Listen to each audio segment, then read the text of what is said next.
কোথাও খুনের চেষ্টার অভিযোগে গ্রেফতার তৃণমূল নেতা, কোথাও এএসআই এর নাক ফাটিয়ে দেওয়ার অভিযোগে ধৃত তৃণমূল কাউন্সিলর। হুগলির শ্রীরামপুরে একটি তালাবন্ধ অঙ্গনওয়াড়ি কেন্দ্র ঘিরে গোলমাল বেঁধেছিল। অভিযোগ, কেন্দ্রীয় বাহিনীকে সঙ্গে নিয়ে পুলিশ সেখানে গেলে শ্রীরামপুর থানার এএসআই নটরাজ সিংহ রায়ের উপর দলবল নিয়ে চড়াও হন তৃণমূল কাউন্সিলর রাজেশ শাহ। পুলিশ অফিসারকে মেরে নাক ফাটিয়ে দেওয়া হয় বলে অভিযোগ। গ্রেফতার করা হয় মূল অভিযুক্ত তৃণমূল কাউন্সিলরের পাশাপাশি তার দুই সঙ্গীকে। সরকার বদলেছে, প্রশাসন স্বাধীনভাবে কাজ করুক, এটা এই সরকার চায়। শুনেছি যে পুলিশের গায়েও হাত দেওয়া হয়েছে। এই ধরনের কাজ তো একমাত্র একটাই দল করতে পারে, সেটা হচ্ছে তৃণমূল। আইসিডিএস এর একটা বিল্ডিং নিয়ে হচ্ছিল, বিল্ডিংটা আমরা সমাধানে করেছিলাম, করে দিদি দখল করেছে, ওটা আমি আপত্তি করতে গিয়ে যা হয় রাজনীতি পরিবর্তনে। দক্ষিণ 24 পরগনার গোসাবায় আবার তৃণমূল কর্মীকে খুনের চেষ্টার ঘটনায় গ্রেফতার করা হয়েছে তৃণমূলেরই অঞ্চল সভাপতি পরিতোষ হালদারকে। আপনি গুলি করেননি? দক্ষিণ 24 পরগনারই ক্যানিং পশ্চিম বিধানসভা এলাকায় বিজেপি সমর্থকদের বন্দুক নিয়ে ভয় দেখানোর অভিযোগে গ্রেফতার করা হয়েছে এক তৃণমূল আশ্রিত দুষ্কৃতীকে।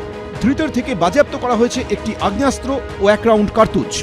উত্তরবঙ্গের জলপাইগুড়িতেও অভিযোগ ওঠে, বিজেপিকে ভোট দেওয়ার অপরাধে জলপাইগুড়ি পুরসভার 16 নম্বর ওয়ার্ডের বহু বাড়িতে ঢুকে ভাঙচুর চালিয়েছে স্থানীয় তৃণমূল নেতা ও তার দলবল। আমাদের পাড়াতে 16 নম্বর ওয়ার্ড, আমাদের পাড়াতে অত্যাচার হচ্ছে আমাদের উপরে। আমরা বিজেপিকে ভোট দিয়েছি দেখে কি আমরা কি অপরাধ করছি? আমরা বিচার চাই। লিখিত অভিযোগের ভিত্তিতে জলপাইগুড়ি কোতোয়ালি থানা গ্রেফতার করেছে তৃণমূলের জেলা সম্পাদক ও পেশায় আইনজীবী অভিজিৎ সিনহাকে।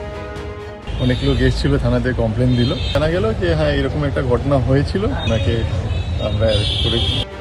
ধৃত তৃণমূল নেতাকে আদালতে তোলা হলে জামিন মঞ্জুর করে জলপাইগুড়ি দায়রা আদালত। সৌরভ বন্দ্যোপাধ্যায়, শান্তনু নস্কর, রাজা চট্টোপাধ্যায়, এবিপি আনন্দ। অঙ্গ কলিঙ্গের পর বঙ্গ জয় করেছে বিজেপি। বাংলায় পরিবর্তন হয়ে গেছে। শনিবার ব্রিগেড ময়দানে পশ্চিমবঙ্গের প্রথম বিজেপি সরকারের মন্ত্রীরা শপথ নেবেন। তৈরি হতে চলেছে আরও একটা ইতিহাস। থাকবেন প্রধানমন্ত্রী, স্বরাষ্ট্রমন্ত্রী ও বিজেপি শাসিত বিভিন্ন রাজ্যের মুখ্যমন্ত্রীরা।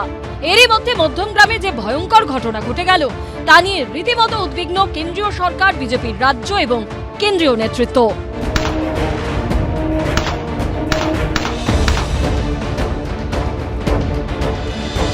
তার রাষ্ট্রীয় অধ্যক্ষ নীতিন নবীনজি থেকে, কেন্দ্রীয় স্বরাষ্ট্রমন্ত্রী অমিত শাহজি থেকে, মাননীয় রাষ্ট্রীয় সংগঠন সাধারণ সম্পাদক বিএল সন্তোষজি থেকে, তারা প্রত্যেকেই গতকাল থেকে অদ্যাবধি বারে বারে আমার বা রথের পরিবারের পাশে দাঁড়িয়েছেন।